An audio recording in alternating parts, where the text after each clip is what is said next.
Imagine being the most famous aviator in the world, a national hero who conquered the Atlantic, living in what should be the safety of your own home. It's a quiet Tuesday night, and you've just put your 20-month-old son to bed in his nursery. 2 hours later, you go to check on him, and he's gone. The window is open, a ransom note sits on the radiator, and your child has vanished into the night. This isn't a nightmare scenario. This is exactly what happened to Charles and Anne Lindbergh on March 1, 1932, in what became known as the crime of the century. A man was arrested, tried, and executed for the kidnapping and murder of the Lindbergh baby. Case closed, justice served. Except, 90 years later, forensic experts, historians, and investigators are still finding evidence that suggests we may have executed an innocent man, and the real kidnapper was never caught. The questions surrounding this case refuse to die, and the answers might be more disturbing than the crime itself. Welcome back to Crime Scout, True Stories. Today we're reopening America's most infamous kidnapping case, examining the evidence that was ignored, the inconsistencies that were dismissed, and the alternative theories that make you question everything you thought you knew about the Lindbergh baby tragedy. Charles Lindbergh was American royalty in 1932. 5 years earlier, he'd become the first person to fly solo across the Atlantic Ocean, catapulting him to international fame. He married Anne Morrow, daughter of a wealthy diplomat, and they settled into a newly built home in rural Hopewell, New Jersey. Their son, Charles Augustus Lindbergh Jr., was born in June of 1930, making him the most photographed baby in America. The family valued privacy, which is why they chose such an isolated location for their home. On the evening of March 1, 1932, the household followed its normal routine. Nursemaid Betty Gow put little Charles to bed around 7:30 p.m. in his second-floor nursery. Charles Sr. was in his study, and was taking a bath. At 10 p.m., Betty went to check on the baby and found the crib empty.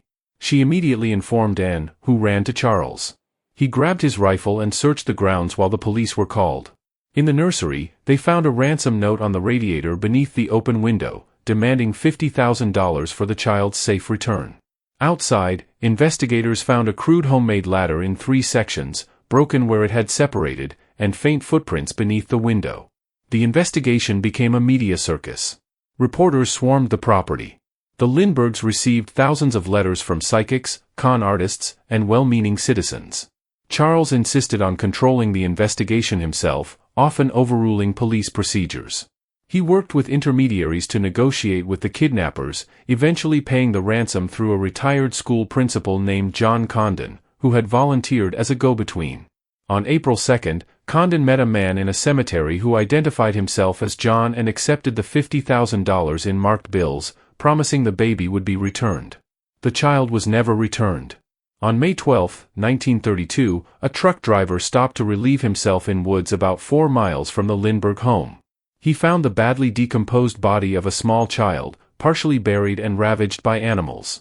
Charles Lindbergh identified the remains as his son based on the clothing and a distinctive overlapping toe. The medical examiner determined the child had died from a massive skull fracture, likely sustained the night of the kidnapping, possibly from a fall when the ladder broke. The case went cold for over 2 years. Then, in September 1934, a German immigrant carpenter named Bruno Richard Hauptmann used one of the marked ransom bills to buy gas at a Bronx service station. The attendant, suspicious of the gold certificate, wrote down the license plate number. Police arrested Hauptmann, and a search of his garage revealed over $14,000 of the ransom money hidden in his walls. He was charged with kidnapping and murder. The trial in 1935 was a sensation. Hauptmann maintained his innocence throughout, claiming a friend named Isidor Fisch had left a box in his care before returning to Germany, where he died. Hauptmann said he only discovered the money later and kept it because Fisch owed him money. The prosecution presented seemingly overwhelming evidence. The ransom money was found in his possession. Wood from the attic of his Bronx apartment allegedly matched wood from the kidnap ladder. Handwriting experts testified that Hauptmann wrote the ransom notes. On February 13, 1935, he was convicted and sentenced to death. Despite appeals and pleas for clemency, Bruno Hauptmann was executed in the electric chair on April 3, 1936, still proclaiming his innocence.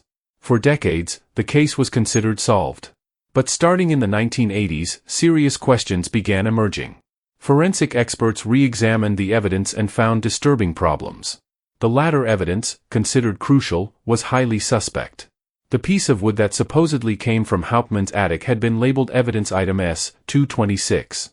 But photographs of the evidence layout show items S-224 and S-227, with a conspicuous gap where S-226 should be.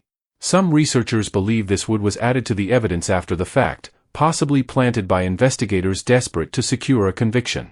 The handwriting analysis, considered definitive in 1935, has been challenged by modern forensic document examiners.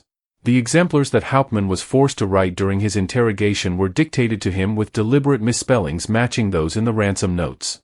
He was forced to write for hours until his hand cramped, and investigators kept samples that looked most similar to the ransom notes while discarding others. This would be considered contamination of evidence by today's standards. The eyewitness identification was also problematic. John Condon, who claimed to have met the kidnapper and identified Hauptmann in court, had initially given a description that didn't match Hauptmann at all. In early police lineups, Condon couldn't positively identify Hauptmann. Only later, after extensive coaching by prosecutors and after Hauptmann's photo had been plastered across every newspaper, did Condon become certain. This is a textbook example of witness contamination. Perhaps most disturbing is evidence suggesting the child found in the woods might not have been Charles Lindbergh Jr. at all. The body was severely decomposed and partially consumed by animals, yet Charles Lindbergh identified it after viewing it for only a few seconds. He based his identification on clothing and the overlapping toe. However, the body measurements taken by the coroner showed the child to be significantly shorter than Charles Jr.'s documented height just weeks before. The child found was measured at 29 inches, while pediatric records showed Charles Jr. at 33 inches. Bodies don't shrink in decomposition. Furthermore, Betty Gow, the nursemaid who dressed the child every day, testified that the shirt the dead child was wearing was one she'd made herself. But under cross-examination, she admitted the shirt found on the body had been sewn differently than how she typically sewed, with the overlapping on the wrong side. Was the body actually Charles Lindbergh Jr., or did someone plant a different child's body to close the case?